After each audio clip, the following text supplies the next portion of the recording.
opportunities that we do. From schools to stadiums, hospitals, and bridges, everywhere you look, union carpenters are building Indiana.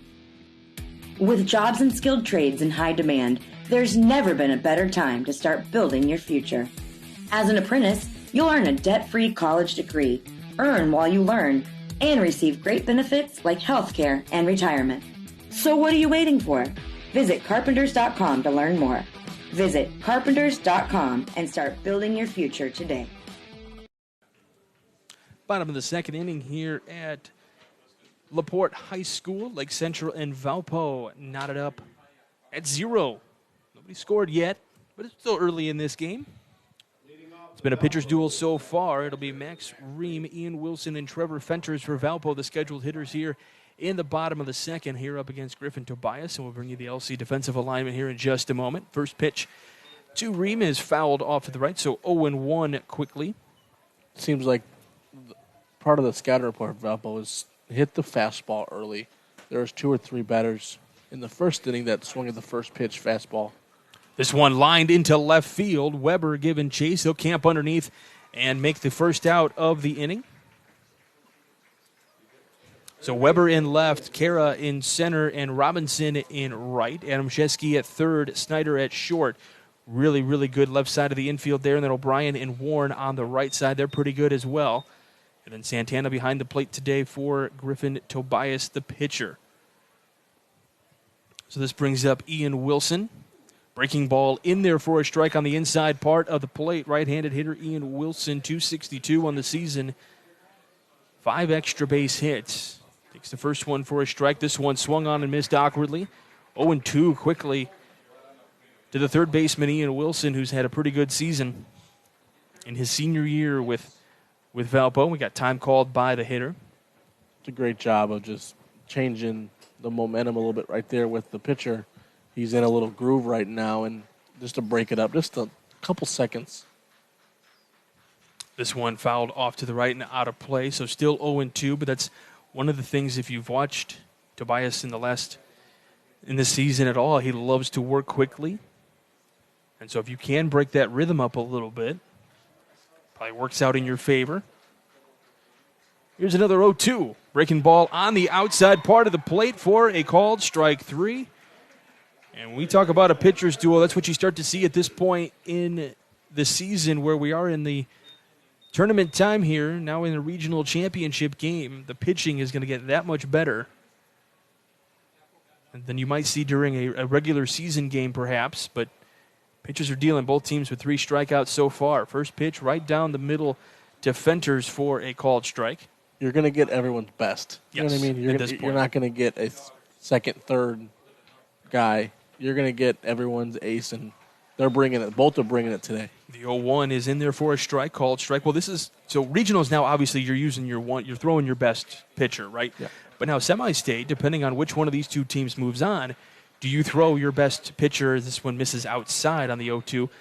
Do you throw your best pitcher in game 1, or do you save it for the championship game? You have to win the first game. Well, that's my mentality, but you know. But then you see how the game plays out. And if you get a huge lead early in the game, you can take your ace out. And this one on the ground, and this will get through for the first hit of the ball game for either side. It's just a little poke shot from Trevor Fenters off to the right. So it's a 2-out single for Trevor Fenters, and this keeps the lineup moving for Valparaiso. It's Caden Matthews now. Just something simple, just putting the ball in play, and then it was a no man's land, and that's going to happen. They hold the runner at first. First pitch is a breaking ball to Matthews outside, so 1-0 from Tobias. Right-handed hitter, right-handed pitcher.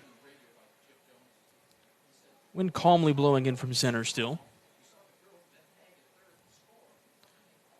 The 1-0 misses just outside, 2-0. And this is something here, and we saw this, kind of with Kroll a little bit. Does having a base runner kind of throw the mentality off a little bit? Because you're starting in the stretch here. Yeah, now you're in the stretch. And with these guys, they've done it a million times. It just takes a couple reps to get it back, and that's why he's one of the best pitchers in the state. He'll be fine. 2-0 is fouled back to the screen, so 2-1 the count now. Cade Matthews. If he can get on or move the lineup, it'll be DJ Malloy up, the number 9 hitter for Valpo. Here's the 2-1. Swung on and missed. Outside part of the plate. So 2-2. Tobias will walk around the mound, grab the rosin bag a little bit. Get that right foot on the third base side of the runner. Checks that runner on first, steps off, now gets through the signs again with Matt Santana. So that's something, he saw something he didn't like. He's wanted a different pitch. This one missing outside, and this is one of the other things that Lake Central has as well. Not only good defense straight up, but behind the plate. I have watched on a number of occasions over the years, especially Matt Santana make some excellent blocks that could really cause some damage if he didn't block it. So here's a payoff pitch. Runner goes. It's inside, so it's a walk. And you can see the excitement on Caden Matthews' face. He turns around to DJ Malloy and says, "Let's go." The runner was moving because it was a full count, so that could have been a difference maker if we put something in play there. But he walked. Let's see how the bottom of the lineup can maybe get something going here for the Valpo Vikings.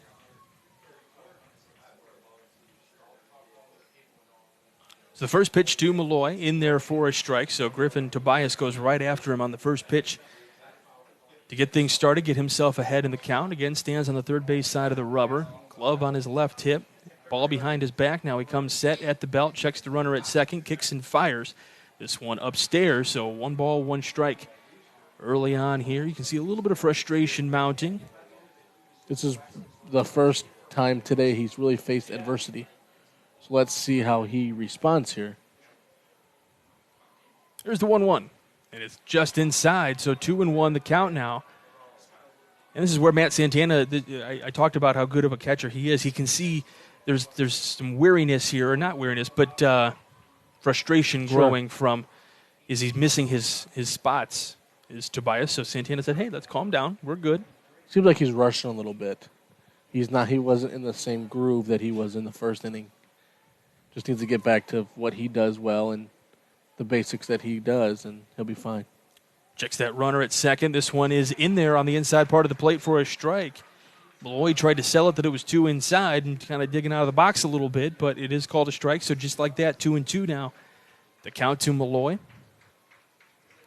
So on the swing, the runners will be going. This one comes upstairs, almost hitting Malloy. And now runners will be on the move as it's 3-2 with 2 outs here. Make sure he goes home. I've seen it plenty of times. The runners have left early, and they get picked off. Good. 3-2 is fouled off to the right, so we'll do it again. Fly out, strikeout, single walk here in the second inning.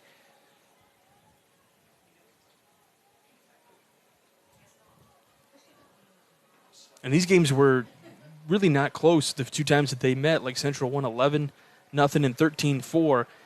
So you got to believe that Valpo has this one line down the right field line, but foul. So Valpo already kind of feels like they might have a slight win early on here because they have kept Lake Central off the board, and they've kept Lake Central without hits so far in this game. Now, that's what Valparaiso, or that's what Hobart was feeling early in that sectional championship game as well. And then the floodgates opened. Runners are in motion, and that's going to be a walk, and Tobias really can't believe it there. He lost his hat in the process of the pitch, and that looked pretty good. Must have just been low. Hard to tell from our vantage point here. Never a good thing when you walk the 9-hole hitter. And that's exactly how Valparaiso won their game. They got the walk to Malloy to bring in a run. So now the bases loaded here with 2 outs, and this brings up the leadoff hitter, Trent Gill. 325 on the year, 12 RBIs. He doesn't play like a freshman. First pitch, this one lined into the gap in left center. And it'll be Weber to get in there to make the catch in left center, which ends the threat for Valparaiso. So a big pitch and a big out there and a big catch from Weber. But Valparaiso leaves them loaded here in the second. We go to the third. You're listening to Game Day here on the Region Sports Network, the only game in town. From schools to stadiums, hospitals, and bridges, everywhere you look, union carpenters are building Indiana. With jobs and skilled trades in high demand, there's never been a better time to start building your future.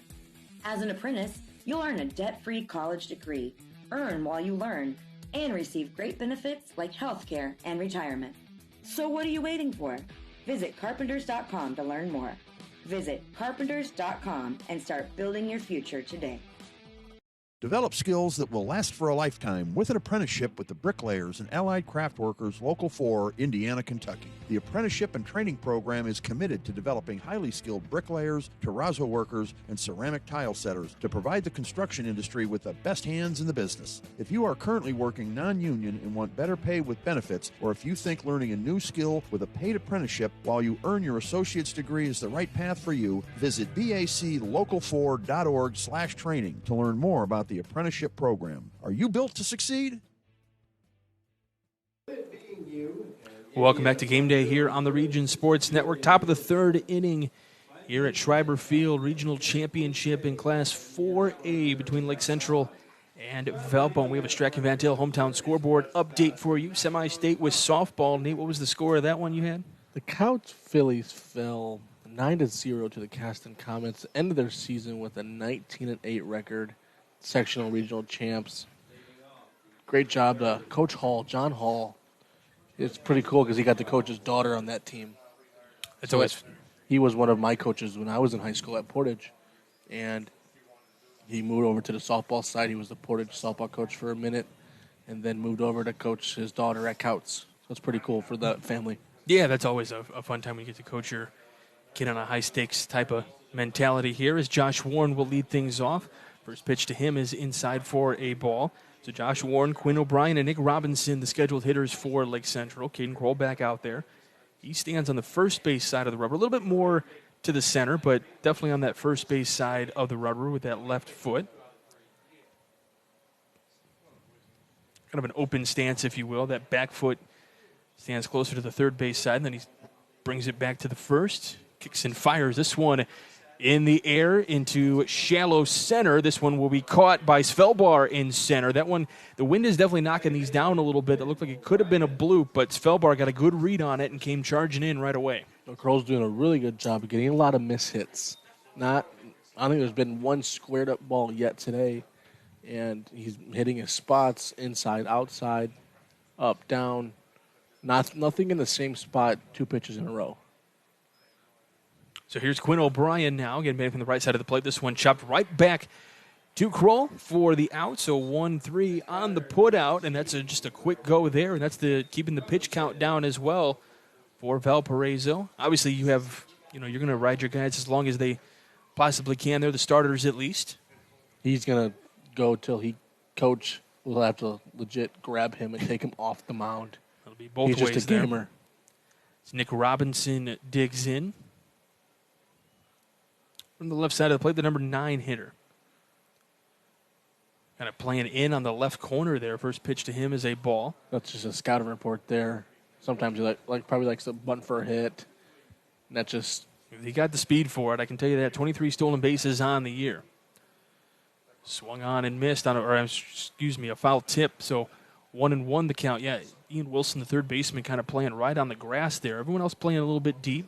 First baseman kind of playing just behind the bag a little bit. That first pitch, he was 3-4 steps in the grass. So he did a good job of just getting back. The 1-1 misses outside. 2 balls and a strike now. This will be big for Kroll here to see 9-hole hitter. You never want to walk him. Get to the top with 2 outs. Sometimes you see guys with 2 outs and they kind of get a little lazy. Inning's over. But that's when a lot of magic happens. Especially looking at the 9-hole hitter as well. Yes. But he's no slouch of a hitter, though. No. Batting .333 on the year. This one on the inside part of the plate, so 2-2 now. With his speed, you got to be perfect on the infield to get him out most of the time. Even stance for Robinson, maybe just slightly open a little bit. And that left foot kind of a little farther back. This one on the ground, slow roller. Gill charging and flipping, and it was a low throw, but it was picked up by Fenters for the third out. So 1-2-3 they go again, and Lake Central will come back on defense, and Valparaiso are going to try to get a run across the board here in the bottom of the third. You're watching Game Day here on the Region Sports Network, the only game in town.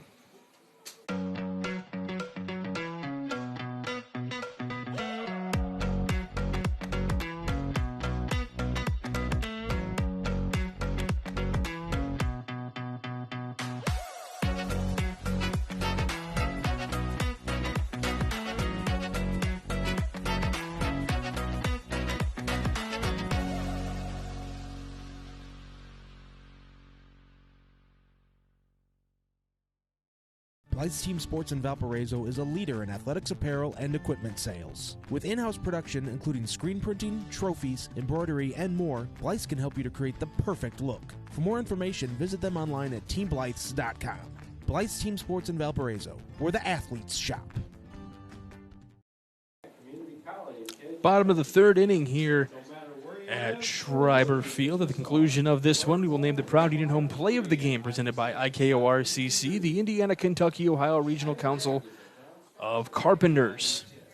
So bottom of the third, Valpo in their second time through the order here. There'll be Nate Brumfeld, Caden Kroll, and Miles Svelbar, the scheduled hitters here in the bottom of the third inning.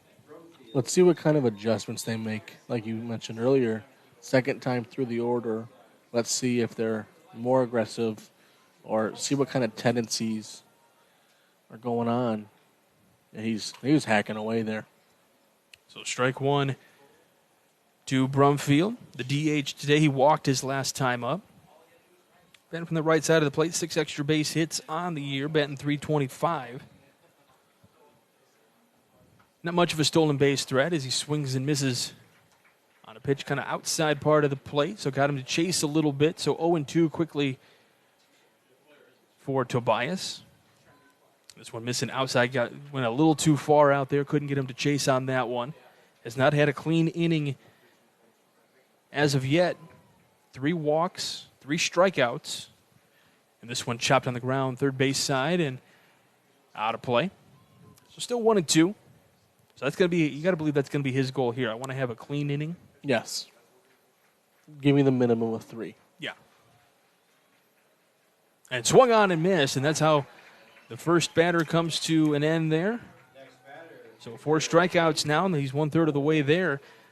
But Kroll has something he wants to say about it. He struck out his last time up against his teammate on the Bulls. Man, like you said earlier, he never stops moving. Like, they're going to have to re-sod right behind the mound. And this one kind of paces away a little bit inside part of the plate, or in the batter's box for the left-handed hitter. He's juiced right now. His blood is pumping. Here's the 1-0.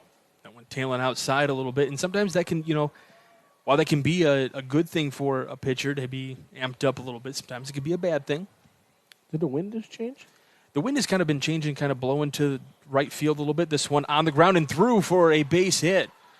And it's making quite a few bounces there on that right side, hitting the dirt a little bit. It's taking some funny hops that we've seen so far today. But a 1-out single for Caden Kroll, the pitcher, and this brings up Miles Felbar. That's the second time that's had that crazy, like, Mario Kart hop. Yeah, it's been a little nuts.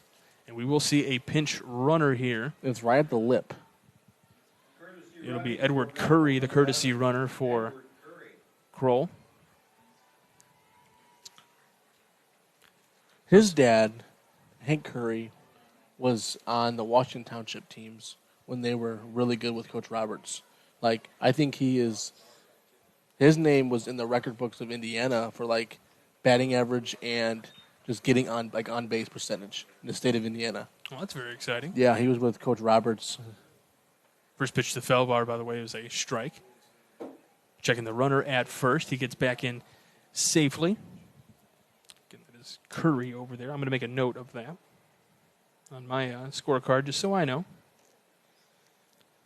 Because I'll keep calling him Crowell out there, and it's not who it is. They check the runner again. He scoots back in safely.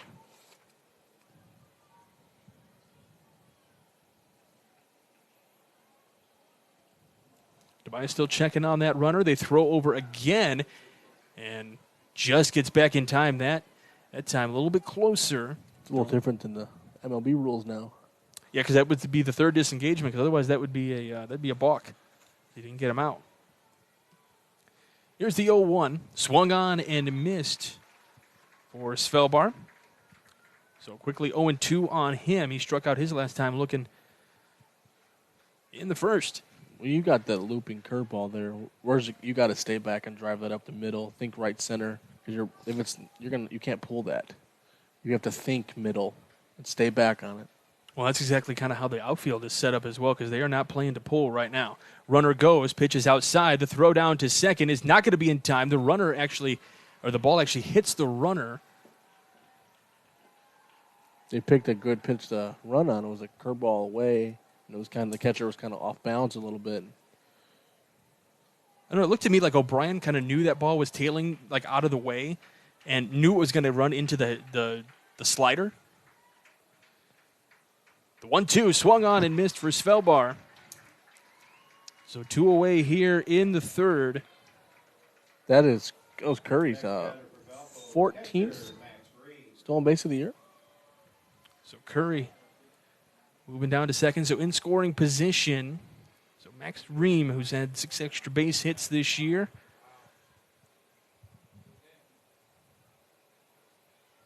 We'll see how aggressive they want to be if you are Valpo, if they do get a hit. This first pitch hitting the outside part of the plate for a strike. This early in the game, if you get kind of a roller to the outfield, depending on how shallow it is, do you send the runner home? Depending how aggressive, do you trust the arms? And so with the breaking ball in there for a strike, kind of curves, a kind of a little backdoor breaking ball there. With the grass here, it's always very thick, so it's going to die. So it's not going to get to him in a hurry, so you guys really got to boogity. I think you got to put him, yeah. Runner goes 0-2, swung on and missed, and Tobias gets out of it. He gives up the single. The runner gets to second, but they strand that runner, and Tobias is fired up over there on the Lake Central side. He's saying, let's get these bats alive. They'll have the leadoff hitter coming up in the fourth. You're listening to Game Day on the Region Sports Network, the only game in town.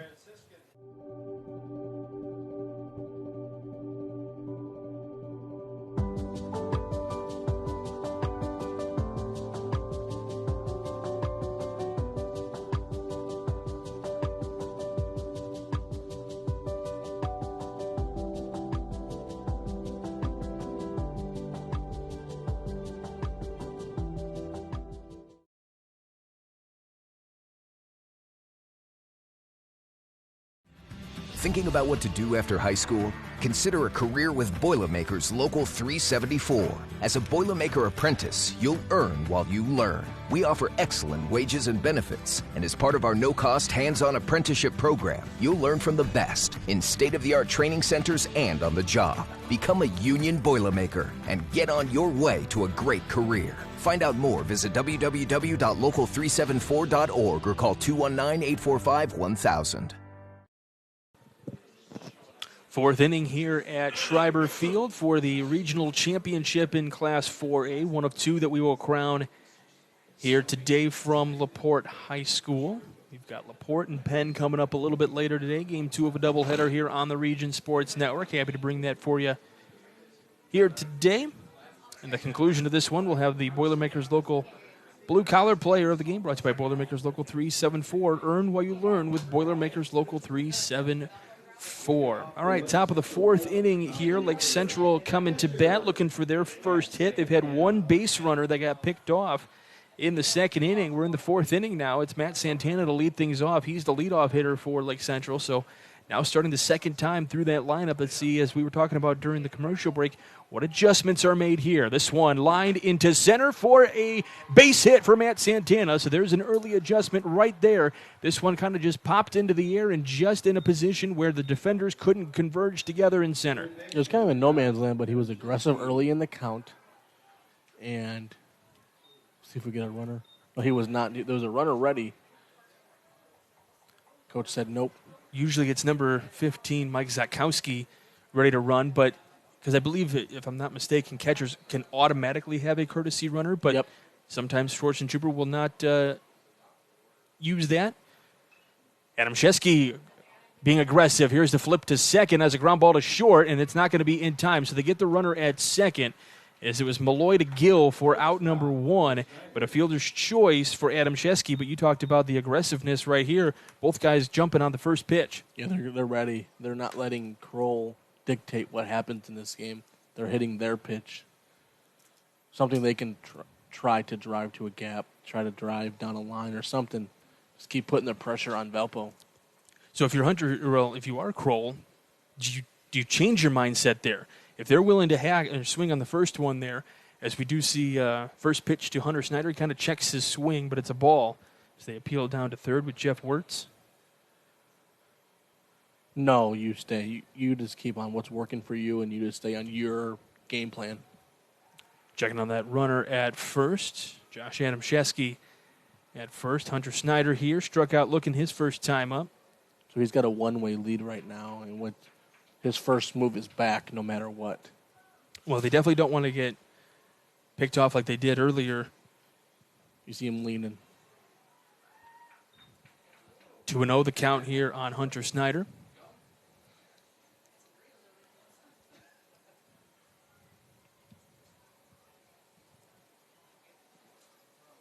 So he's got an open stance, that front foot kind of back a little bit. 3-0 now the count. Missing outside, and Hunter Snyder, you got to get the feeling he wants to hit. This Lake Central lineup wants to smack it around the ballpark a little bit, but they also will be patient, and they will take their walks. And normally a team that will steal bases, but they can't afford to lose runners on the base paths if they are going to get the pickoff attempts there. I don't know about you, but I'm not really a fan sometimes of the 3-0 take. You're going to get a upper 70s fastball. And that's ball 4 on the 3-1 pitch there, so it's a walk. I agree with you to an extent. For me, it depends on how the pitcher's doing. As Kroll is having a kind of an argument with the home, maybe not an argument, but a discussion with the home plate umpire asking where that pitch missed, and it was very close. I will give Kroll that over on the bump there. But yeah, to your point, I think it depends on how the pitcher's doing it. He's been fairly in command. So, no, I personally would not take on 3-0 on that because he's been in command. So, I'm not. If he's been all over the place, then, yeah, I'll take because I can't trust that he is going to throw. I don't trust that he is going to throw one in there. Again, it goes how the flow of the game's going, what's happening. There's a time and a place for everything. Mm-hmm. Just right now, you were kind of, I would say, struggling to get something going. Just maybe try something different. Be ready to go. So we got one out here. We'll see if they maybe put some runners in motion or look for a bunt. First baseman's in. 2 on, 1 out. Garrett Weber at the plate. He walked his last time up and then was picked off on the base path. First pitch to him. This one on the ground, third base side, but foul. It was fair for a little while, then just in front of the bag, curled into foul territory. So 0-1 here the count. But, yeah, the aggressiveness is continuing. And we talked about early in the game, like for pitchers, sometimes, things can kind of spiral a little bit, get out of hand. Well, the single on a fielder's choice, a walk. He didn't get a call that he thought he should have had. He needs to make some adjustments on the mound here now. This one gets away and gets all the way to the backstop. Runners move up. No need to move them. Now, does that change your mindset for the coaching staff here? Yeah, you don't need to put them in motion anymore. They motored themselves. Do we look for one run? Or, do you know what I mean? Do we bunt? Do we put them? Curl right now just got to relax and throw strikes. Well, considering Garrett Weber hits .433 coming in today with 13 extra base hits, doesn't show like he wants to go bunt here first. But the infield is all in on the grass. Pitches upstairs. Now, this did happen a little bit in that sectional game, Lake Central and Hobart.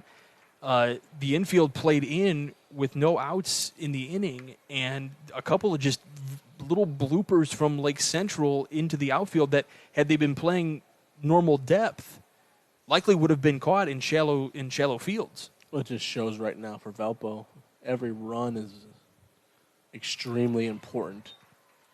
You know what I mean? You got to be ready to go. Runs are at a premium right now, and 2-1 pitch on the outside part of the plate, so 2-2 now, the count on Weber. A 1-0, 2-0 score could win this game. Here's the 2-2. This one fouled right back to the screen, so we'll do it again. Weber on it, just needs to time it up a little bit better.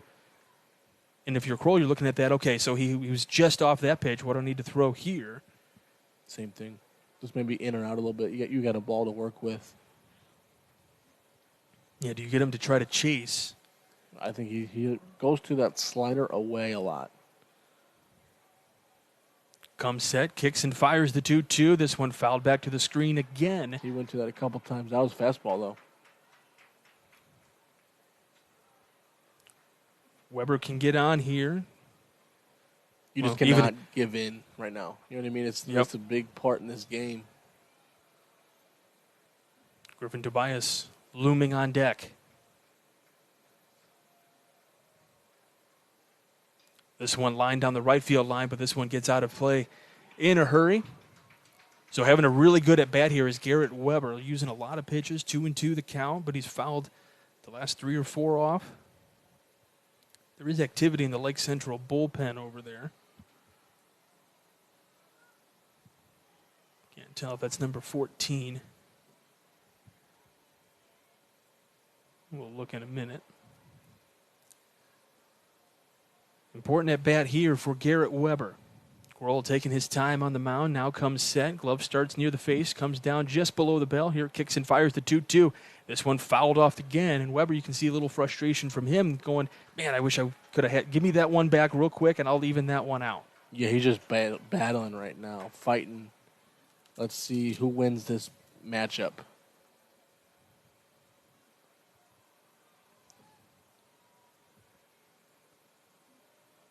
Long look into Ream, his catcher.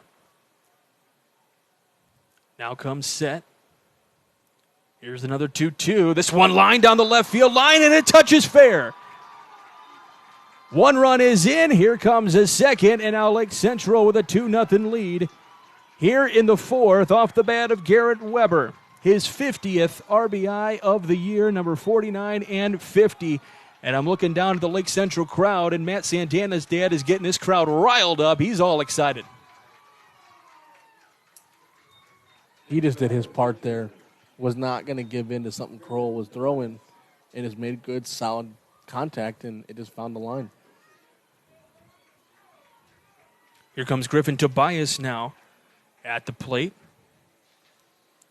Kroll with a runner on first. Shows bunt is Griffin Tobias. This is a perfect bunt down to Kroll. He'll flip over to first. Moves the runner, so 2 away in the inning. Runner goes down to second.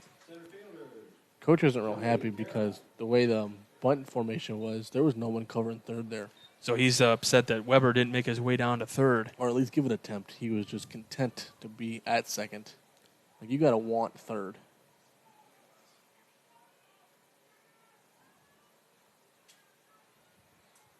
So this brings up Joey Cara now. And we got time called here. Cara going to step out. A little too long from Kroll there. Didn't like the wait. And that's the gamesmanship between the two. Sometimes you want to ruin, as a pitcher, you're going to wait a little while, even if it sacrifices your timing to kind of mess the timing of the hitter up as well. This one comes over the head of Cara. And now here comes Weber down to third as the ball gets over the head or out of the reach of Ream. And Weber had kind of a slow break towards third there too. Didn't move right away. And we got time. And it looks like Coach Schwarzentrooper is going to have a conversation. No, he's getting a pinch runner. Oh, he's going to get a courtesy runner here maybe. Okay. Or does he need something? Maybe he needs because nobody's running out of the dugout. No, I think. Oh, here comes somebody. And it's going to be, looks like number 10 coming out of the dugout. So that's Ryder Fernandez for Lake Central. You don't see that often. 2 outs, runner on third, and you get a courtesy for the runner on third.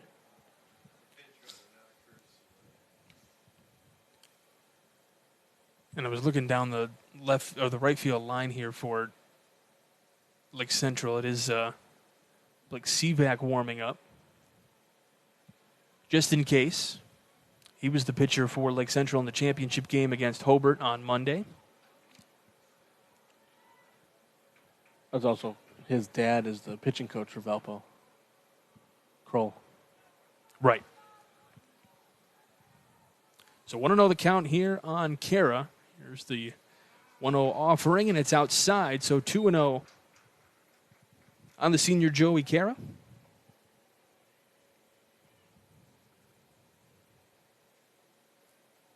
Two in, 2 out. 1 on at third. Cara Takes it for ball 3, just misses. And that, those kind of things where they seem kind of close and they seem good, that can get in the head of the pitcher as well. Yes, and that Valpo dugout is getting in the umpire's ear as well.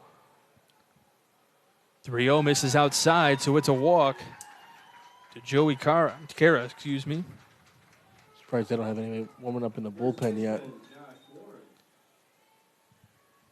Yeah, I don't see anybody warming up for Valpo. Now, we may not be able to see where they're... Is theirs on the other side of that shed? Is that... I don't remember. Because I don't... Oh, no, I do see it. There is a rubber down the pitching mound down the left field line. And it's Josh Warren at the plate now. He swings and misses at the first one. So 1-1 the count here on Warren. 2 on, 2 out. 2 have already come in for Lake Central, and those could be some huge runs in a game that's been extremely close and well pitched. Runner starts to move a little bit at first, kind of getting that head of Kroll. This is where that maturity will come in with him as he gets older. When things go sideways, how do we react? How do we respond? Yeah, that's the other thing to remember. He's just a sophomore on the mound there. Swing and a miss, or a foul tip there, a nice breaking ball to Josh Warren. 2 outs, 2 strikes. Let's see if the runner gets in motion a little bit, just to make something happen.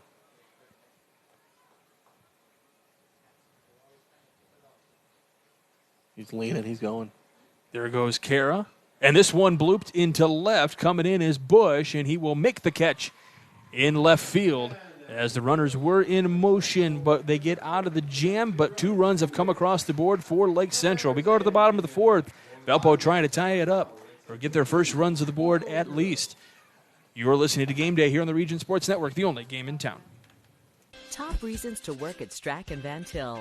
Many opportunities to grow. Flexible hours. Outstanding benefits like paid vacation time and holidays. Enjoy health benefits in a 401k plan. I always feel like I'm part of the team. Premium and competitive pay.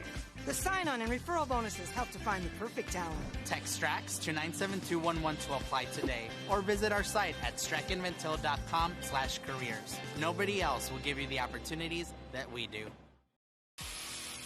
From schools to stadiums, hospitals and bridges, everywhere you look, union carpenters are building Indiana. With jobs and skilled trades in high demand, there's never been a better time to start building your future. As an apprentice, you'll earn a debt-free college degree, earn while you learn, and receive great benefits like health care and retirement. So what are you waiting for? Visit carpenters.com to learn more. Visit carpenters.com and start building your future today. Bottom of the 4th inning rolls on here at Schreiber Field on the campus of LaPorte. Lake Central and Valpo duking it out for a regional championship. For Lake Central, if they win today, it'll be their 8th regional championship in program history and their first one since 2014. And, Nate, if you can believe this or not, I know you already know the answer to this, but if Valparaiso were to win this today, it would be their first regional championship in program history, which seems odd considering they have over 20 sectional championships, but that is the case for Valparaiso. So we're seeking their first regional championship in program history as Ian Wilson lead things off here in the bottom of the 4th inning for Wilson. Takes the first pitch for a strike. There was one year when they had Jeff Samardzija, and they got down, but there was 2 games, and they won the first but lost the second or something like that. So they were there, just they didn't get to that next game to win it. Fouled at the plate for Wilson. He struck out looking his last time up. 1-2 the count on him. It just shows how hard it is to win at this level. I mean, yeah, when you talk about some of these programs that have won for many, many years, there was an opportunity as this one fouled away off to the right. There was an opportunity. I didn't jump on it, but how many consecutive regional championships schools have had, and I didn't look that closely. That's where I failed in my research. I apologize. Just think of somehow. 1-2, swung on and missed. Ball in the dirt, though. Santana will make the flip down to first. Can they get back to the bag in time? They do. It was a little bit of a wild throw from Santana down to Warren, but he's able to put his glove on the cushion for out number 1. Boy, let's start getting that. You got to believe Coach Horchenchuber over there has got the ticker going just a little bit extra on that one. As soon as he got the umpire made that out call, it kind of chilled out a little bit. Of course, you're going to be upset that you got to pick a lane. The runner was in the running lane, so the catcher's got to decide: do I go in the field, inside, out? Yeah, I felt like he tried to throw it over with a little bit too much gas on there. Yeah, you just got to pick a lane and communicate that with your first baseman so he knows what side of the bag to get on as well. Trevor Fenter's now at the dish. Want to know the count on him. He got the first hit of the ball game. The 1-0 pitch is on the outside part of the plate for a strike.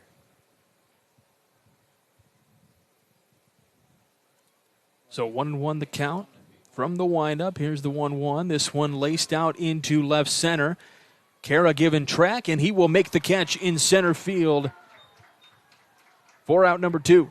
That's the second ball that the Lake Central center fielder has. In left field, they really tracked it down to that gap, and that could have been extra bases there.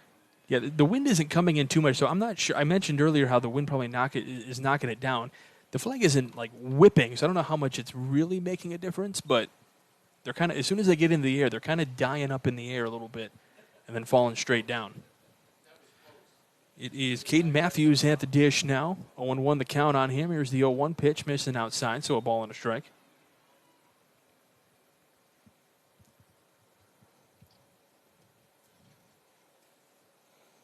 Makes the turn and kicks and fires. 1-2 now on Matthews for Tobias, who this inning isn't moving as much as he had been. And you would think he would be a little more loose with a 2-run cushion, just the way he is and hyped up. And grabs the rosin a little bit, wipes the back of his trousers, then gets the hands through the hair a little bit. Kicks and fires the 1-2. This one in the air off to the right, not a play. So, 2-2 the count.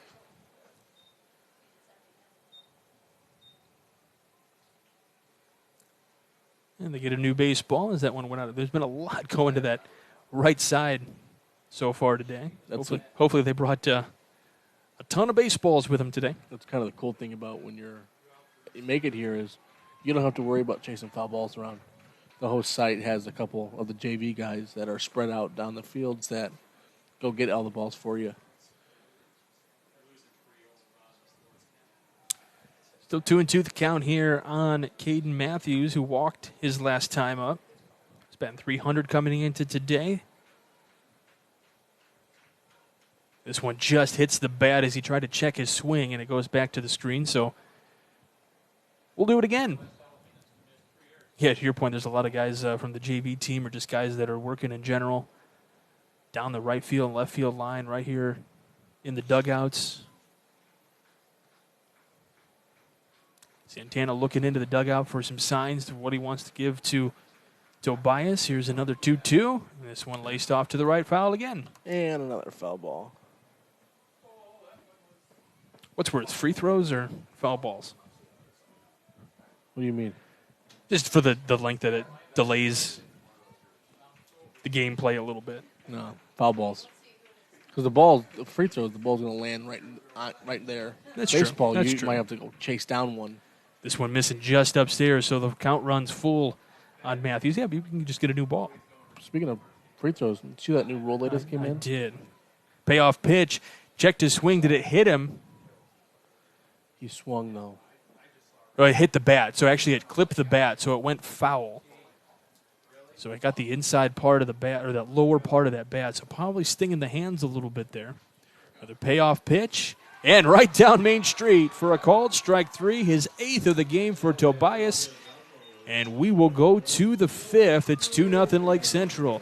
You're listening to Game Day here on the Region Sports Network, the only game in town.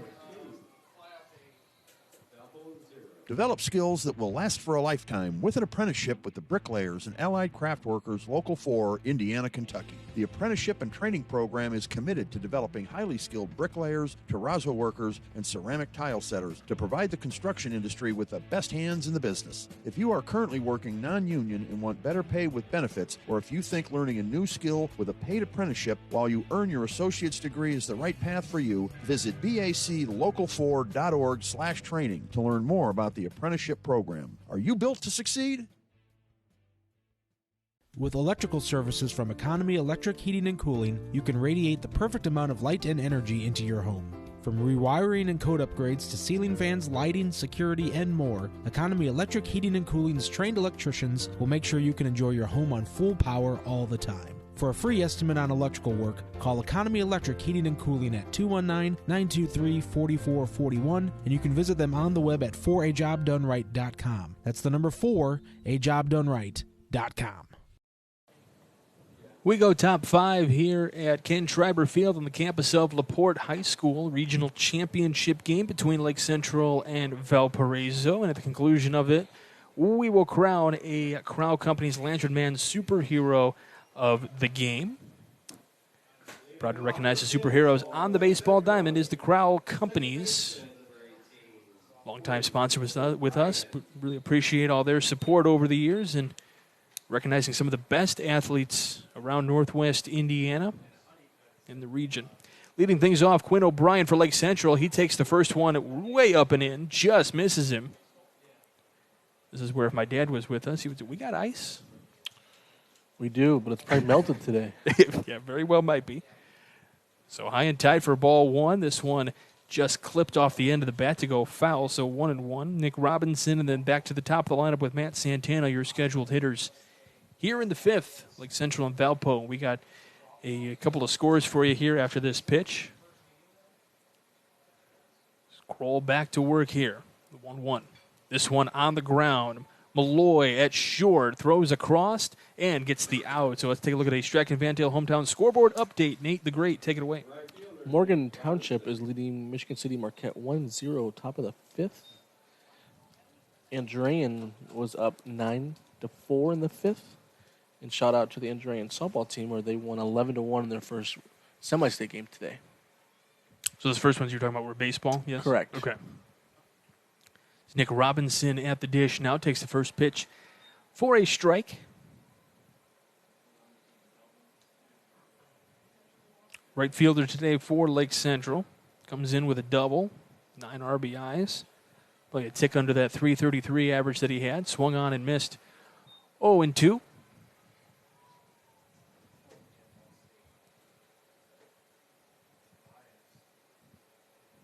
We mentioned Lake Central averages about 10 runs a game, so that's something that Valpo is doing very well, is keeping them off the scoreboard for the most part.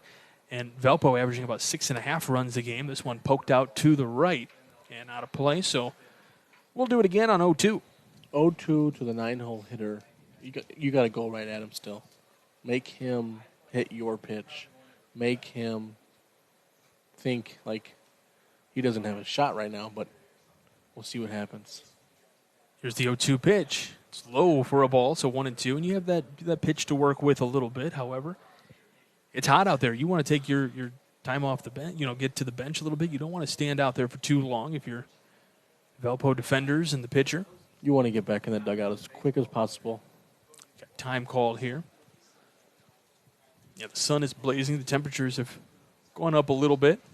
Very few clouds in the sky, and the sun is just beaming down on really one of the cathedrals of baseball diamonds here around the region, Ken Schreiber Field.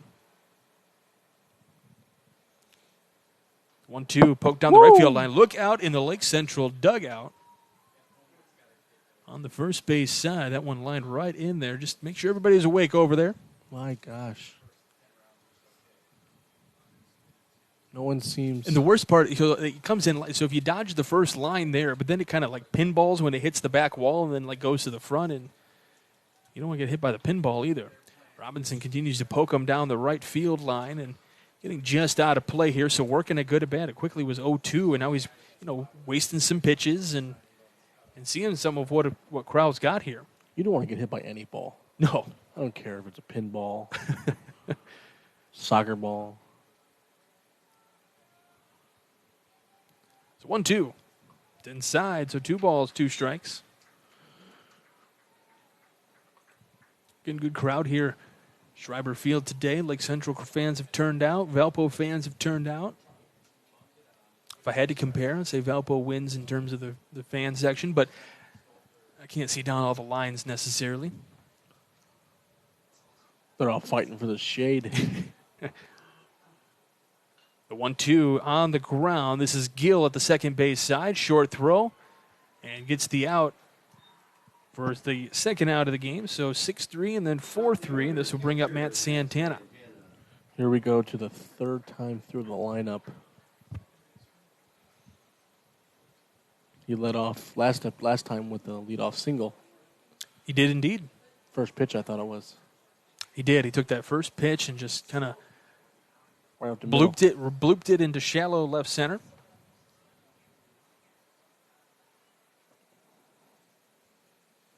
First pitch missing outside to Santana, so 1-0 the count on him.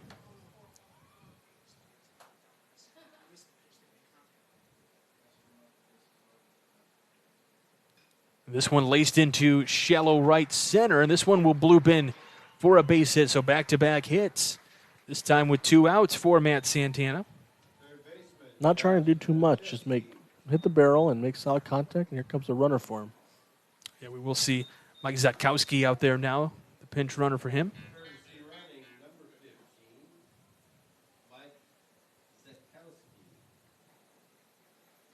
Reminds me of the guy from Monsters, Inc. I believe that's Mike Wazowski. Close enough. Josh. Maybe it's his cousin. Could be related. The Ski family. Adam Shesky out here now. See what you did there. Takes the first pitch for a ball, by the way. He reached on a fielder's choice this last time out. They're going to try to get the courtesy runner out at second, and they are, as Zatkowski's going to get tagged down at second base, and that's going to be the final out of the inning, and that's going to drive Schwartz and Trooper crazy as he's kind of going right for him, saying, get over here, we're going to have a chat. All right, we're going to go to the bottom half of the fifth. You're listening to Game Day here on the Region Sports Network, the only game in town.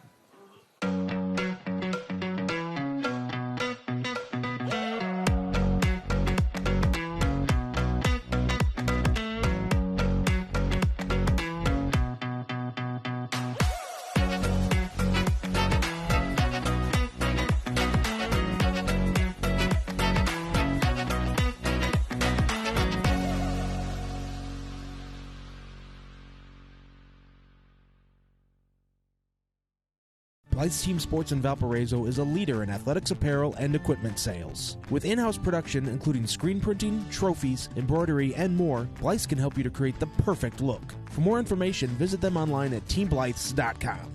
Blythe's Team Sports in Valparaiso, where the athletes shop.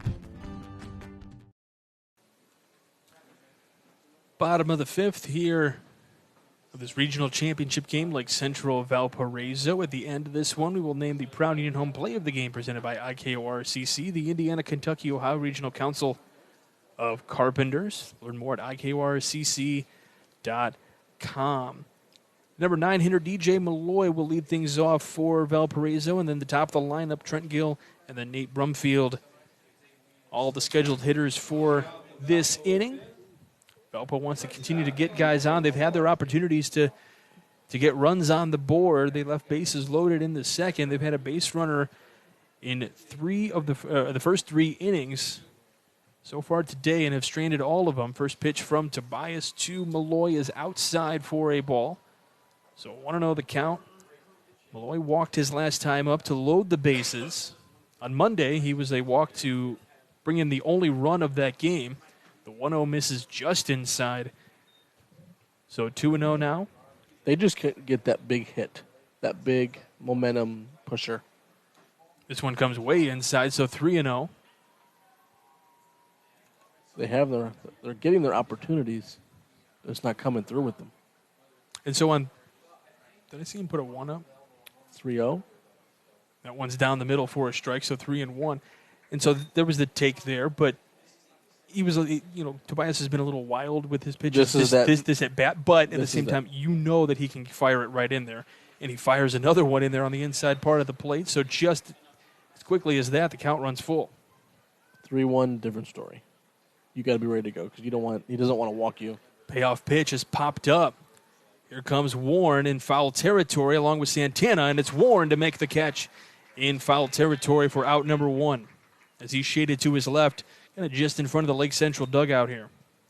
Such a great job of Tobias. Just battling back there. Went 3-0 and came back having the confidence to bring the count back full and have the 9-hitter hit your pitch there. So this turns the lineup back over to Trent Gill, the leadoff hitter today. He's 0 for 2. Ground out and fly out. First pitch in there for a strike.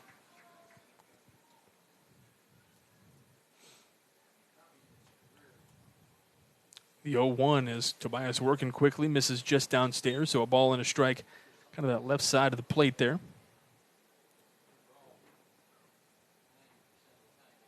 Right-hander deals here to the right-handed hitter, swung on over the top of it, so 1-2. It's always fun to see how the parents of the hitters react in the crowd, like after a swing and miss or like something like that happens. They're probably stressing just as much as the hitter is. Well, and that's the thing when, as a parent, I wouldn't know that. I'm not a parent myself, but I would imagine you're kind of living and dying with your kids' successes a little bit. Gosh. I mean, it's, you want them to do well, and you're aching, and then when, if triumph happens, you're more excited than they are because they're happy, and then, when defeat comes, you're agonizing it more than the kid is probably because you don't want your kid to be upset. Your life is wrapped around what they do and how they enjoy it, and you lose, that could be a rough night at home. You know what I mean? Here's a 2-2. Gill pops it up right side. Santana giving chase. Here comes Warren. Is it going to be possible? No, it hits just the top of the LC dugout there and goes into the stands and rolls out onto the concourse there. So a foul ball. So still 2-2. And that's I was thinking, you and I were talking pregame about, graduations all around Northwest Indiana. Obviously different, football season ends November. When that season ends, obviously for the players, it hits a little bit different emotionally. But for, the rest of the region, as this breaking ball misses outside, now 3-2, you can hear the LC, we can hear the LC fans kind of groaning thinking that one was a good pitch. But, for us even here, it doesn't feel like the end of a season because as this one grounded to the third base side, Adam Shesky moves up across the diamond. Nice pick over at first from Warren to get the out. A little bit of a low throw there from Adam Shesky. Got maybe a little lazy with that throw, but Warren able to pick it out at first. That's just having confidence in your first baseman that I'll just get it close to you, and you'll do whatever you can to go get it and be a vacuum over there at the first base. Brumfield now comes to the plate. The point I was trying to get at is obviously that point of the year, a season comes to an end. It doesn't feel like a big deal to, at least from our perspective, to the seniors as the first pitch chopped foul on the left field line. But at this point in the year, baseball, softball, track, and field, it hits just a little bit different because that really is the end of the school year. These guys really are leaving after this. They're going away. And they're all out of school now. Yeah.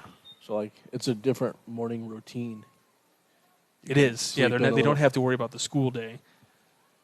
And that's the other thing about this time of year, especially when you get to the postseason at this point. Obviously, these games are being played on Saturday. The 1-1 is now 1-2 on Brumfield, but at the same time, Lake Central's been out for over a week now. That is a little different in terms of routine compared to some of these other schools that have gone up until yesterday. Yeah, just your practice schedule, and do you still go the normal 3 o'clock or whatever when you're out of school just to keep the routine the same? Or you just say, let's go 10 to 12 and let's do what we have to do? 2-2 is fouled away. Let's get out of the heat. Because at this time, you're not changing much. You're not changing batting stance. You're not changing a lot of pitching form. And correct. Not now, it's just maintaining and tweaking and little things. This one lined out to left. Weber giving chase. This is going to be way over his head. It's going to roll to the wall. Brumfield making the turn to second base, and he is on with a 2-out double. the first big knock for Valparaiso today. It's his 7th extra base hit of the year. And this brings up an opportunity to try to bring Valpo a little bit closer as he stands in scoring position, and Caden Kroll comes up now. Again, another runner in scoring position for Valpo. They need to be able to take advantage of their opportunities here. Outfielders not really guarding the line. They're kind of playing a little bit in this one. A blooper up the middle, and it's going to be stopped by Snyder. Over to first. He is safe. What a play by Hunter Snyder to stop that one. That would have easily scored a run if he didn't stop that one. The throw over to first, but it's an infield single for Kroll. To move the runner to third, that is a game-saving play right there for Hunter Snyder in the Lake Central. Even though he did not get the out, it saved a run. Yes. But in Kroll's mind, Kroll was thinking that was a single all the way, so he kind of was rounding the bag a little bit there, and he had to kind of like put it in another gear late to slide head first. And now Coach Schwarzentuber is going to head out, and he's going to have a chat with his infield and just kind of talk about a strategy here. And it looks like we're going to see a courtesy runner here for Valpo again. It's going to be Curry out there for Kroll. So Kroll 2 for 3 today now. Got a Strachan Van Til hometown scoreboard update for you. Looks like Andrean won their game in baseball, regional, the 16th regional in program history. That's kind of what you were talking about earlier. How many the programs that just are here a lot. And can sustain success. Yeah. So runners on the corners, 2 outs here in the 5th inning. Miles Felbar is 0 for 2 today. First pitch to him is in the dirt. 4-1.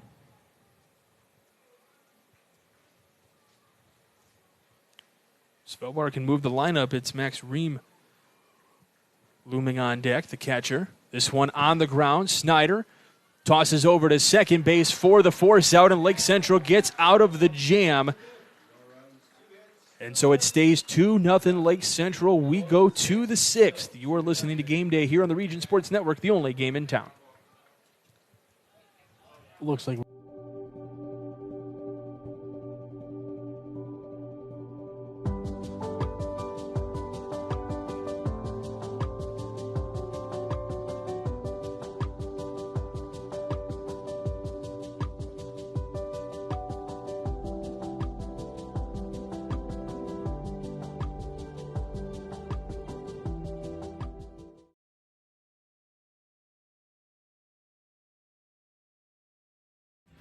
Thinking about what to do after high school? Consider a career with Boilermakers Local 374. As a Boilermaker apprentice, you'll earn while you learn. We offer excellent wages and benefits, and as part of our no-cost hands-on apprenticeship program, you'll learn from the best in state-of-the-art training centers and on the job. Become a union Boilermaker and get on your way to a great career. Find out more, visit www.local374.org or call 219-845-1000.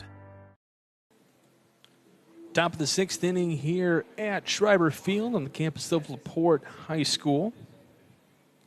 Regional championship game between Lake Central and Valparaiso. We do have a pitching change here for the Vikings.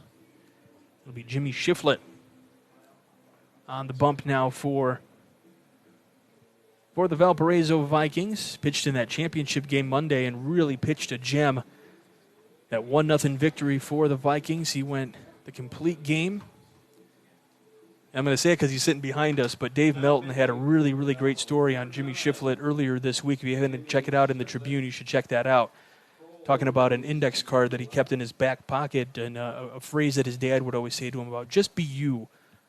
And lost his dad back this past winter and went through some other hardships and injuries last season, so having a really good senior season. But, yeah, if you haven't checked that out from Dave Melton, definitely check that out. Really good story from him about Jimmy Shiflett, the guy on the bump right now, going up against Josh Adamszewski. Batting from the left side of the plate. He was the batter when we made the final out of the last inning, so he gets to go back to the plate. Kroll went to left. Yep, and Caden Kroll in left, sorry. That one comes inside on Adamszewski, so 2-0 now.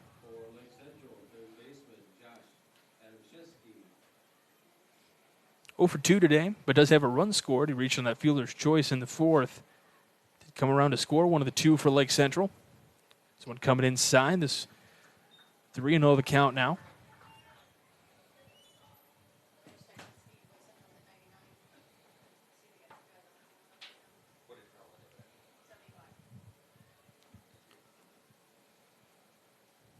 .30 pitch is in there for a strike inside part of the plate.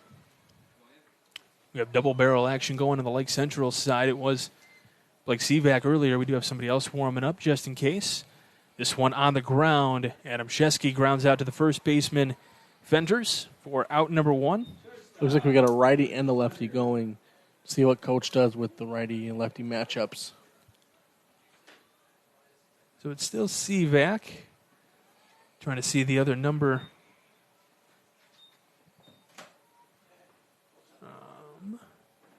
It's because the catcher's still standing up. I can't see the number. Number 3, so that's Warren. First pitch to Snyder is popped off to the left, so out of play, 0-1.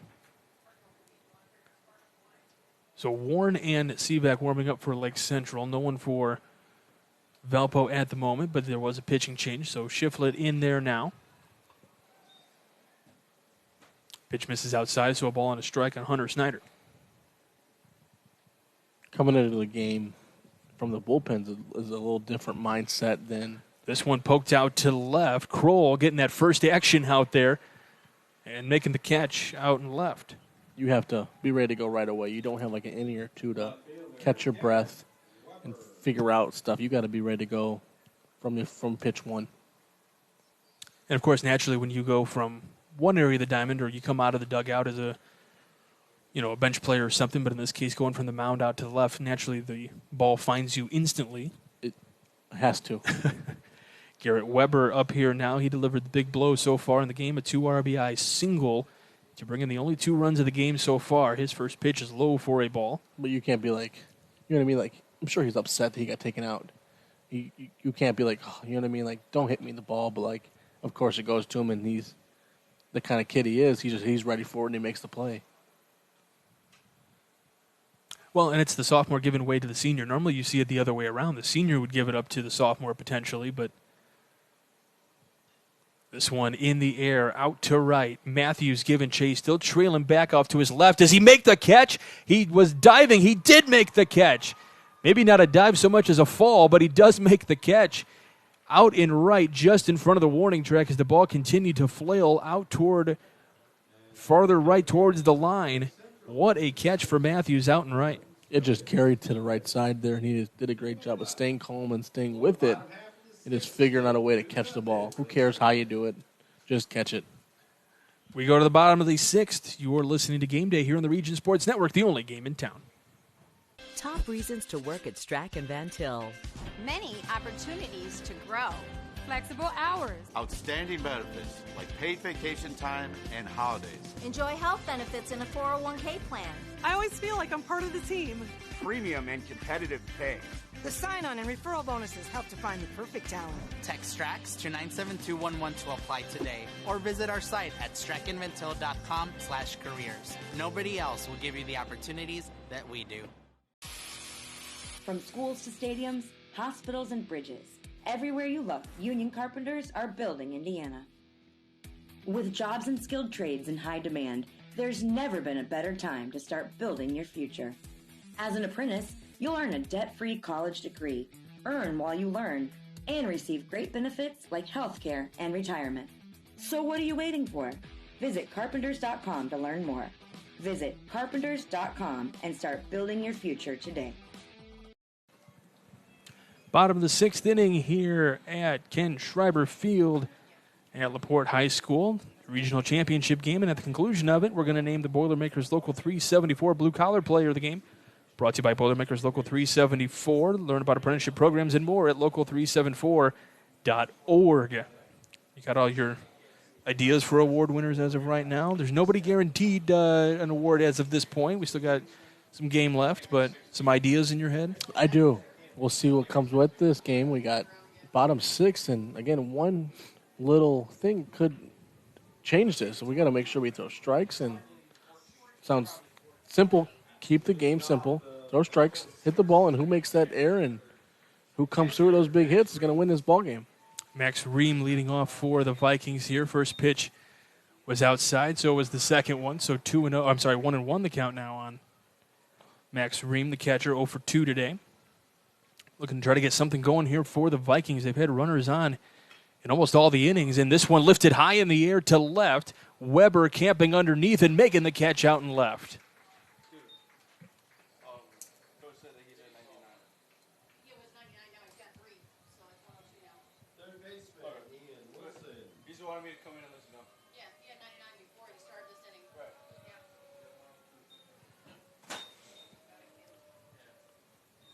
So this brings up Ian Wilson from that right side of the plate.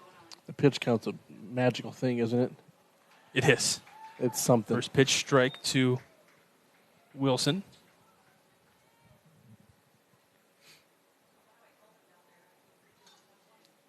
Breaking ball in there for a strike. Really nice movement on that pitch from Tobias. He went curveball, and batter's not happy right now. So let's see. Do you go third time or you go fastball? I mean, I would go. He goes fastball. He starts to chase at it. He starts to run. Did he swing? They're going to throw down to first. The umpire didn't signal a strike. They're asked if he appealed. A little confusing. But you still got to run though. You know what I mean? Yeah, you don't know. Yeah. Yeah. Just make him run and come back if you have to. So there is the out as they throw down to first. So that's 9 strikeouts for Tobias. This brings up Trevor Fenters now. He's 1 for 2 today. First pitch inside part of the plate for a strike. Talk about a guy who's back in that groove there. Still some action warming up in the LC bullpen. Just in case. Yeah. Well, they were doing that in the sectional championship game as well. Seaback got into a little bit of jams late in that game, and Tobias on Saturday against Munster had pitched 50 pitches, so he was eligible to pitch on Monday, technically. Here's a wild thing. Like, this dude's been in the bullpen for 3-4 innings. He's been there for a while. What's his pitch count at? Yeah, that doesn't get counted. Chopped on the ground left side. Usually 2-2. Once you're ready, if you need one, you go pitch for with what's going on in the game. If not, you go, he'll throw 3, you throw 1. Like in the bullpen. Just to keep your arm loose. Just to stay loose and be ready just in case. But if you're ready, you kind of just hang out and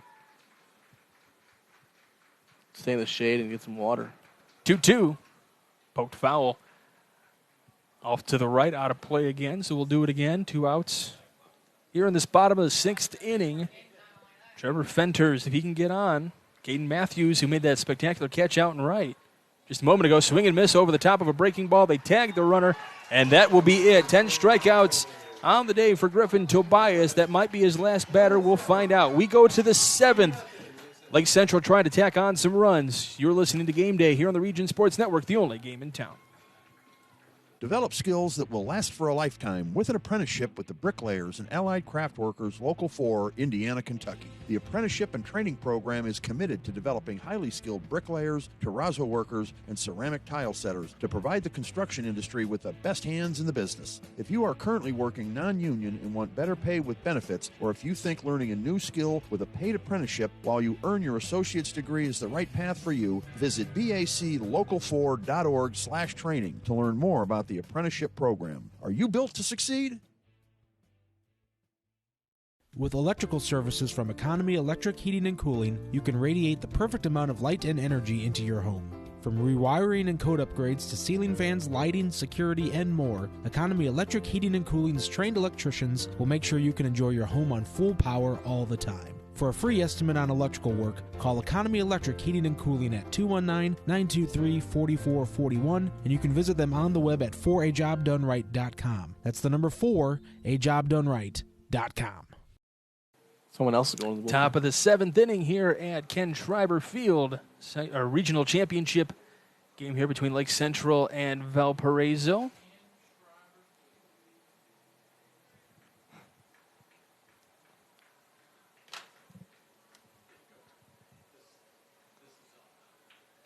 Lake Central leads this one 2-0. It'll be Griffin Tobias to lead things off, unless we're getting a pinch hitter here. Looks like we might be getting a pinch hitter. It's Drew Costiba.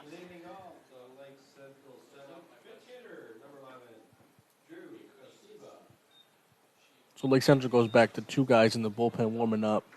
1 righty, 1 lefty. Just for matchups probably against Valpo. And if there was any indication as to whether Griffin Tobias would come out for the 7th inning, this might just be to give him some rest and not let him get too amped up on the base path. This is for him, right? Yeah, this is in his spot. So you can re-enter. If you're a starter, you can re-enter. So I bet they'll do that. First pitch to Costiba is in there for a strike on the outside part of the plate. So Schimpflet deals. Swung on and missed for Costiba.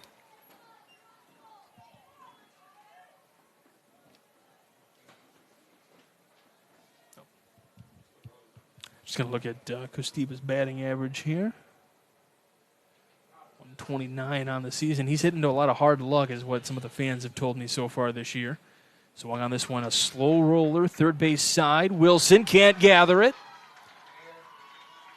And I hear error mentioned in the press box, so it's going to be reaching on an E5. And that's just the kind of stuff that some of the fans were telling me at that sectional championship game, just something like that, where it's a slow roller, might be able to beat it out even if they handled it cleanly.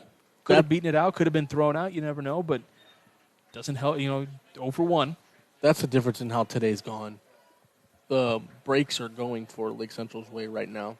They're getting those little ones. Those fly balls are being caught for Valpo. Joey Cara now at the plate from the left side. Takes the first one in. Gets away from Ream a little bit, but not enough for Costiba to move over to second. He gets a decent lead off the first base bag. Schimpflet will check on him from the stretch. Checks on him at first. Gets back in safely. And 2-0 Lake Central here. Top of the 7th inning. They would love some insurance runs in the top of the inning here.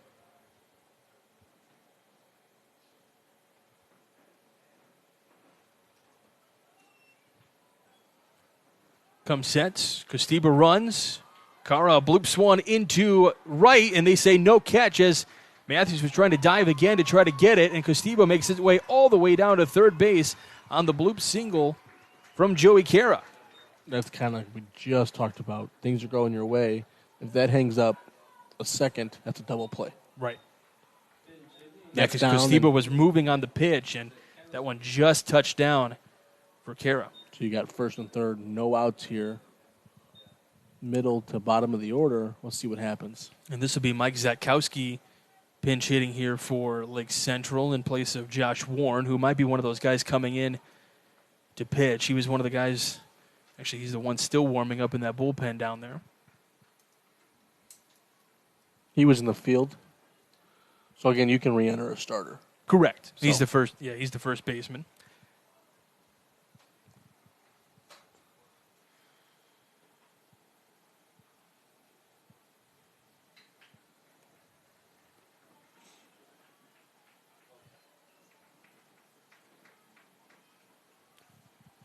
So we await the first pitch here. But infield's coming in for Valpo. So they're going to play on the infield grass here. Runners on the corners, no outs. First pitch low for a ball. And so this is where one of those strategies, and this is kind of how Hobart played in that sectional championship as well, playing in even no outs, runners on the corners, or even bases loaded. And this is where Lake Central kind of had some bloop shots that if they were playing depth, they probably would have caught, which would have kept the runs from going. This one missing down low for a ball, 2-0 on Zatkowski. So it's 2-0. You say you play your normal depth and you get a ground ball and you turn, is that one run that important compared to the 2 outs at this point? Right now, the runs are everything. Right. So that's why you play in. Yeah. When you're struggling scoring, you scored 1 run in the last 2 games. Yeah. So, we got to figure something out, and you can't have another. That deficit of 3 is going to be pretty tough to come back from. And they've had their opportunities. They've had a lot of base runners today. They just can't bring them across. As you mentioned before, just needing that that big hit. Foul tip for a strike. It's 2-2 on Zatkowski. That luck to go their way once. Quinn O'Brien awaiting on deck. No outs, top of the 7th, runners on the corners. Here's the 2-2. And that hit way up inside. He did get the swing all the way around, but that came way in. Went into foul territory, so still 2-2 on Zatkowski. He's primarily been used as a pinch runner this season.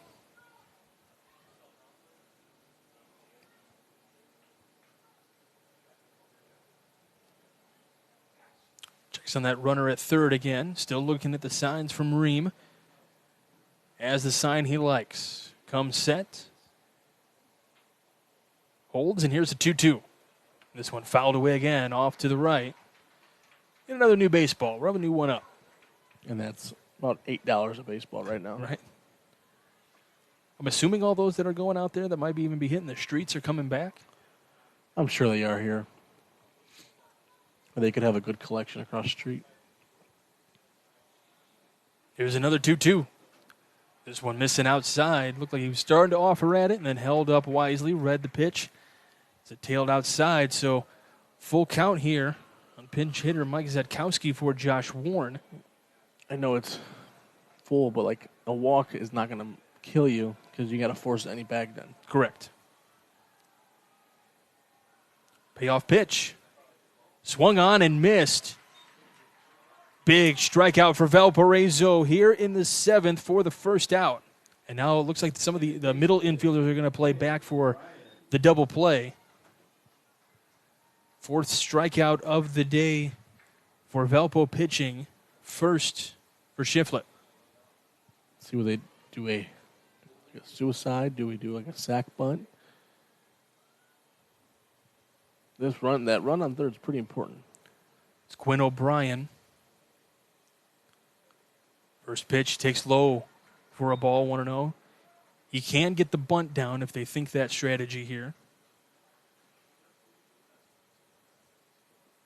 Second baseman in today's game, the number 8 hitter in the lineup.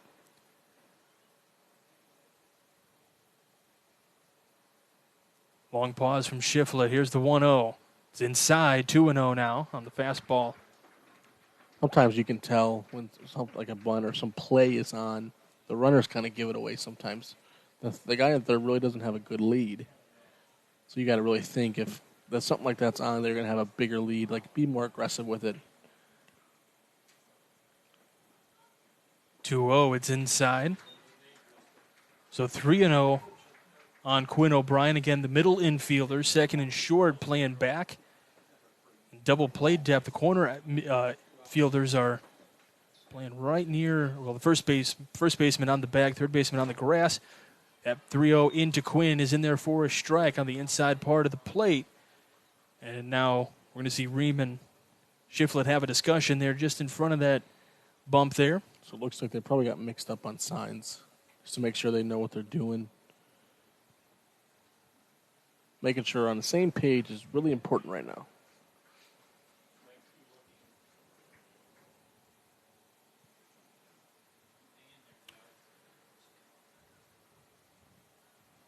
Three-one count here on O'Brien. Here's the pitch. It's on the corner for a strike. Interesting dynamic here. You got the pitcher that's a senior, the catcher that's a sophomore, and the batter that's a junior. It just shows it doesn't matter. In baseball, it's not as big. Yeah. You can play, you can play. So full count pitch here again. Here it is. This one on the ground. Will this get through? It's picked up by Malloy, and they get the out at second for the force out, but a run does come across. It's 3-0 Lake Central. Just did his job, what his team needed at that point. So O'Brien gets the job done. He reaches on the fielder's choice, gets an RBI out of it, and gets the run home. And this will bring up Nick Robinson, 0 for 2 today. That one inside. That's a balk. And that's going to be, they're going to call a balk. The third base umpire calling the balk. And so there's not going to, that pitch is not going to count. It's going to stay 0-0 on the count. My guess is got to come set. And O'Brien is going to scoot down to second base on the balk.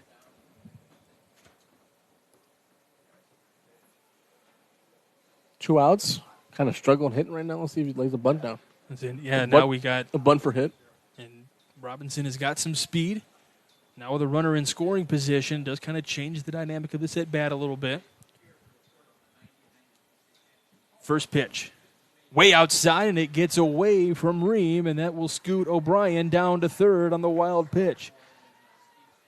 So a balk and then a wild pitch on consecutive pitches.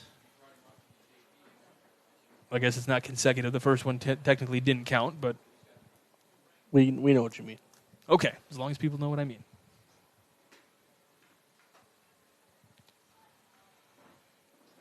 So now Robinson could really put down that bunt and really throw everybody off kilter here. This one comes in, but he swings at it. It's going way inside part of the plate. Kind of an awkward swing from Robinson. That's just kind of a youngster getting a little in his head there. Robinson, the junior. So 1-1 the count on him. Here's the pitch. Fouled away.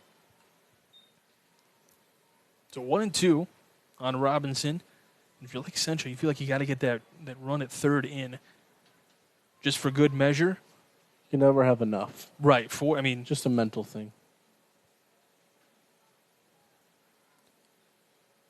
We're missing outside. So 2-2 the count now as Robinson, again, thought about offering at that one. Kind of leaned his body toward wanting to reach for it, and then great job by the catcher. Yeah.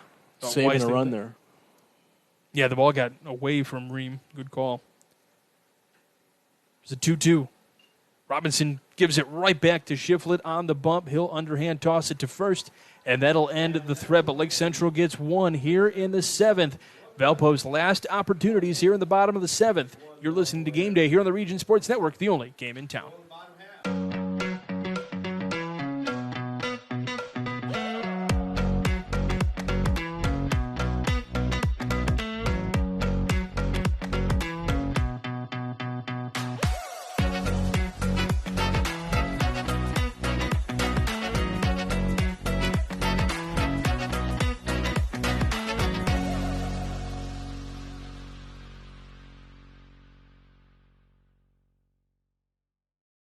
Blythe's Team Sports in Valparaiso is a leader in athletics apparel and equipment sales. With in-house production including screen printing, trophies, embroidery, and more, Blythe's can help you to create the perfect look. For more information, visit them online at teamblythes.com. Blythe's Team Sports in Valparaiso, where the athletes shop. Welcome back.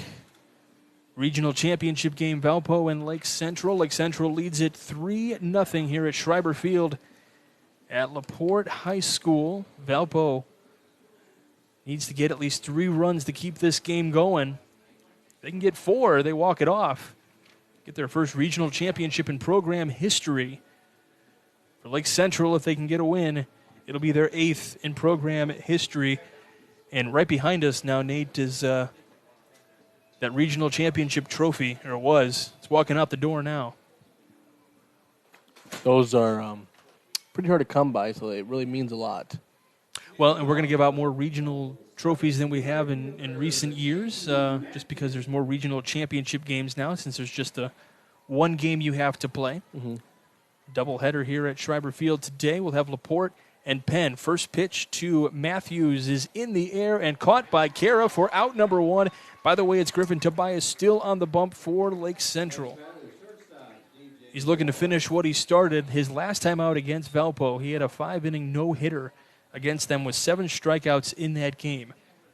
Today's a little bit of a different story, but the key factor for him has been that there have been no runs scored for Valpo yet. And here comes the number 9 hitter, DJ Malloy. First pitch to him is a strike.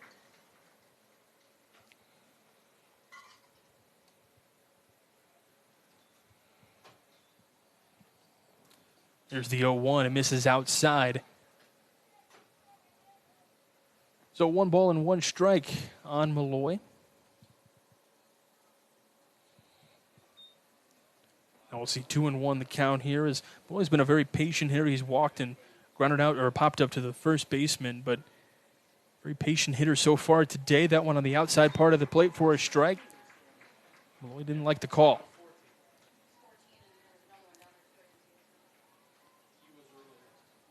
It's 2-2. Pitch is upstairs, so 3-2 the count now. What's our number? I think that was 115. Payoff pitch on the ground, picked up by Snyder. He gets it across the diamond for out number 2.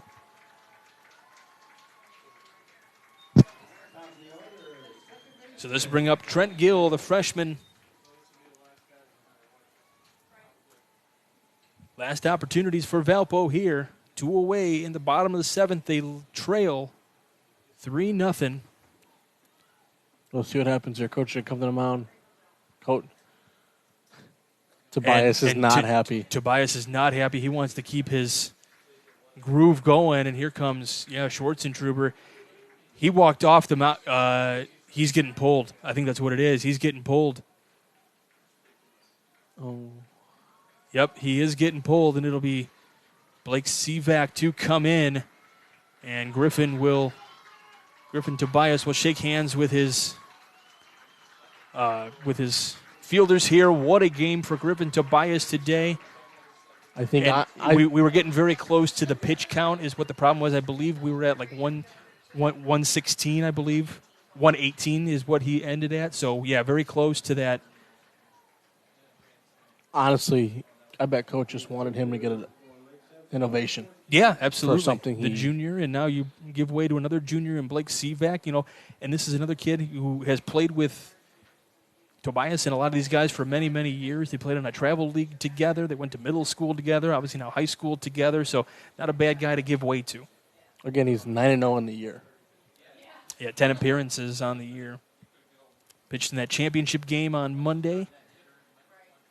ERA of 1.28 on the season. And by the way, I don't even think I mentioned with Griffin Tobias, his ERA coming into today, 0.72, and has not given up a run. Did not give up a run today, so that drops significantly in that case as well. So, kid's a gamer. Blake Sivak also a big-time pitcher as well. Like I mentioned, pitched in that sectional championship game, did a really good job. Had a couple moments where things got a little iffy, especially early in that game. He came back and battled, and his defenders had his back, and he only has to work one out here. Opponents are only hitting .193 against him. And he's been warming up in that bullpen over there for quite a while, so I don't know if he needs too many warm-up pitches, but definitely from this angle, this mound, you want to get warm-up pitches to get used to this spot. It shouldn't make that much of a difference, but I feel like it does from time to time, doesn't it? You know what? At this point in the game, it's a regional final. A mound's a mound right now for him. He just wants to get one out. If it was flat, he would still figure it out. It doesn't really matter that much. So again, Trent Gill is 0 for 3 today at the top of the lineup here. First pitch in the air. Converging, Kara Weber. Who's got it? It's Kara and Lake Central, regional champions.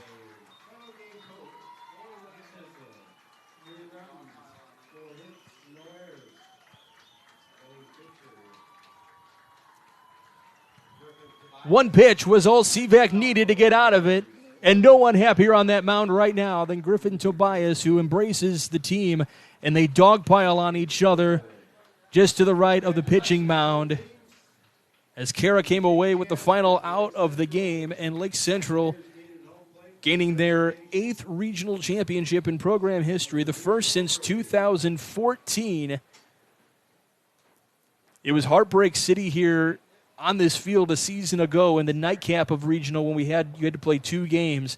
They went up against Penn, and Lake Central had a lead in that game. It was a really close game between Lake Central and Penn, and then finally towards the end of that game, Penn just scooted those final runs across the board. So this feels really good to get that regional championship, and you got to believe for Schwartzentruber as well, who's now finishing up his 7th season, hasn't gotten that title yet. And now it's going to feel even more sweet that this team is going to make this move down to a semi-state, wherever that may be next week. Again, that's just something that you look forward to, and they work all year for this moment. all those workouts, all those everything, all matter, and it's all showing up right now. How cool is it that Coach Sherman gets to hand it to him as well? Yeah, so the assistant athletic director, Jeff Sherman, now the assistant athletic director here at LaPorte, but longtime coach at Lake Central on the girls' softball side, making many appearances at state championships. And he's the one that, when I mentioned it was behind me, I didn't want to jinx it at all, as a couple of players running to get in the cooler. They're going to give Schwartz and Truber the bath here in just a moment. Where's he at? Oh, he runs away from it, and they lose it. Oh, that's a bummer. He runs away. It probably actually feels pretty good on a day like this. And they finally get to douse him, as there was a little bit left in that cooler. But, yeah, Coach Sherman gets to hand him the regional championship. That's got to feel extra good for him. They'll make the announcement here. And it looks like he's going to give it to, let's see who gets to be the first one to touch it here. And it's it's Griffin Tobias that gets to raise it, and he is fired up. Pitched a gem of a game today, and he holds it to the crowd here at LaPorte, and then gives it off to the seniors as they get to hold a regional crown. What a game all the way. I mean, Valpo has nothing to hang their hats on. I mean, they got guys on base. They had a great pitching performance as well from both their aces, and doing a really good job. Lake Central just has a formidable lineup that just kind of gets the job done when they need it the most. They capitalize on those little things that you talked about that kind of just went their way. Breaks didn't always go Valpo's way, and sometimes you got to just take advantage of those little things, and that's what's going to get you a victory. There's no weak spot in this lineup, and it's like, who do you pitch to? Who's like that? Okay, I can kind of relax a little bit, but they don't have that in this lineup. And that's what's going to help them get farther in this tournament is just the experience that they have the guys that can get it done, and knowing they were kind of, I won't say robbed last year, but they know they could do it and they should be here, and congratulations to them. Well, and one of the things that we notice going as you get further and further in this tournament, pitching means so much. And we that was on display here today. Lake Central has a lot of guys in their bullpen that they can go to, or in their arsenal that they can go to. They got Tobias, obviously, was all DAC this season on the all DAC team, but was the most valuable pitcher in the DAC this year. CVAC only needed the one pitch, but he, as you said, 9-0 on the year. They've got guys, Warren was warming up. You got guys like Grant Mercer. Colin Sirks comes in. Alexander Cuevas comes in. I'm going to just get some of these names that didn't get a chance to get in. But these pitchers can do so much, and that's what, Lake Central has a good chance because of the depth that they have on their pitching line. They have 3 guys that have 4 or more wins this year. Yeah. Like, it's any guy they throw out could be an ace on any other team. Like, they have guys that just get the job done. They play high-level baseball. Like, look, there's kids out here that have their baseball stuff on. Mm-hmm. Oh, yeah, there's at the sectional championship game, there were kids that, had baseballs and were asking for autographs of the players on the field. They're signing their bats, signing the ball, signing the glove. And I imagine that'll continue on here today for some of these youngsters. But, we talked about, what do you do to keep kids in your program for middle school and stuff like that. That's stuff like this, winning these and then doing kind of those fun things for the young kids because they're going to want to be a part of that in the future as well. They won their community over. You know what I mean? They have the support. They have their youth program is unbelievable. They're always different Lake Central youth teams that winning and being successful at all levels, even if it's T-ball all the way up to, they're all just there and they're all packed and they want to be those guys moving forward. I want to make one final note before we get to our awards here. I said that Valpo has nothing to hang their hats on. One thing to keep in mind with them, they're a very young team, a lot of sophomores, a lot of freshmen on this team, juniors. This team is not done. This Valpo team is going to be back here with a vengeance. You got to believe next year. They came so close, trying to get that first regional title in program history, but they are a young team, and so your starting pitcher was a sophomore out there today. That says a lot. He's going to be here for the next couple of years to be pitching in this matchup, next year with a lineup that's going to have more experience. Playing in these kind of games helps that kind of team.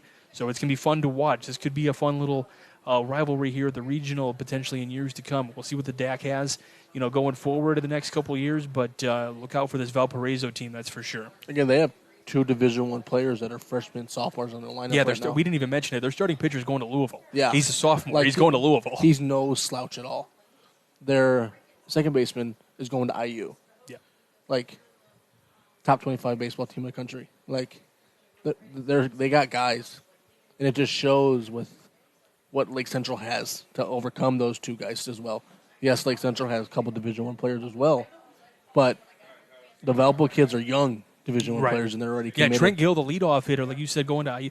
He's a freshman. He's finishing his freshman year, so it's pretty incredible, and this is going to be a team to watch going forward. Kind of Lake Central's got this ride right now, and I didn't even mention this. Here's a note here. Lake Central, you could argue now had 15-0 against conference opponents in the season.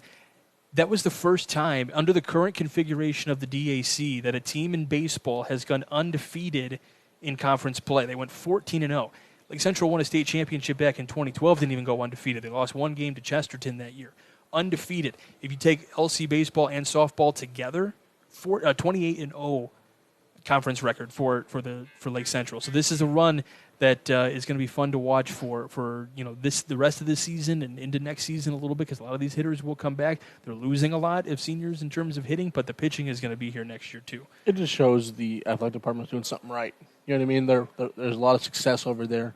Coach Sandor is one of the best in the game right now at that level. You know what I mean? He was coming from the baseball side now to the administration side. He knows what it takes to win, and so he's got some more say-so now to help his guys and girls get to that next level. 100%. All right, let's go ahead and get to our award winners. Time to name the Crowell Company's Lantern Man Superhero of the game. They are proud to recognize the superheroes on the baseball diamond. I'm going to go with Griffin Tobias as well. He had 10 strikeouts? I had him for 10. 10 strikeouts in the game, and he was just that bulldog for them today. When his team needed him the most, he came through and just was hitting and pitching, just that guy that was there for his teammates when his team needed him the most. It went 6 2/3, 10 strikeouts, only allowing about 3 hits in the game. So not too shabby for Griffin Tobias, our Crowell Company's Lantern Man Superhero of the game. Now for our Proud Union Home Play of the Game, presented by IKOR-CC. That is going to be Garrett Weber. Garrett Weber with that 2 RBI hit that brought in the only runs that mattered. They came through in the clutch time that at this point they knew they only needed 1 or 2 runs to win this ballgame because Valpo was struggling a little bit offensively. They've scored 1 run the last 2 games, and knowing that his player came through for that big hit, said that was the play of the game, I think. So the 2 RBI single from Garrett Weber in the 4th inning, definitely worthy of that IKOR-CC, or Proud Union Home Play of the Game presented by IKOR-CC. Now the time for the Boilermakers Local 374 Blue Collar Player of the Game, brought to you by Boilermakers Local 374. Earn what you learn with Boilermakers Local 374. I'm going to go with Max Remus, the Valpo catcher. Yep. He just was a bulldog back there as well, just being that wall for Caden Kroll when he was pitching. Sometimes when stuff wasn't going the pitcher's way, he'd call time and go talk to him. And that's half the battle as well, having a good pitcher is having a really good catcher. And knowing I could throw any pitch any time and he's going to block it up is such a confidence builder for them. And the nice thing for a guy like Caden Kroll is that, Reem is a sophomore as well. So these guys are going to be working together for the next couple of years as well. Just building that rapport, that relationship, what they're thinking at any given time. That's going to be a huge help for Valpo later on down the road as well. All right, that'll wrap things up here. Lake Central, your regional champions. They will move on to semi-state next week. We'll find out tomorrow where they will play and who they will play in a draw show a little bit later on tomorrow afternoon. Our executive producer, Chris Ramirez, coordinating producer, Nathan Laird, your broadcast crew today, myself, Michael Brenner, along with Nate Ramian, and then we had Justin Cole doing a great job on the production today. And big thanks to Steve Santana, the AD here at LaPorte, along with Jeff Sherman, the assistant AD, getting us everything we needed, and they're going to be taking care of us afterwards as well. And a big thanks to Todd Evans of Valpo and Mike Schwartzentruber of Lake Central, the head coaches for both teams, getting us set for stats and lineups and everything that we needed for the game today. And, of course, you, the viewers, on Facebook.com/Region Sports and YouTube.com/Region Sports.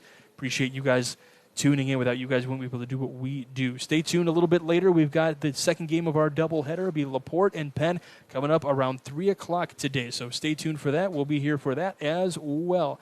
So that'll wrap things up here on the Region Sports Network. Lake Central, your regional champions, 3-0. You've been tuned into the Region Sports Network, the only game in town.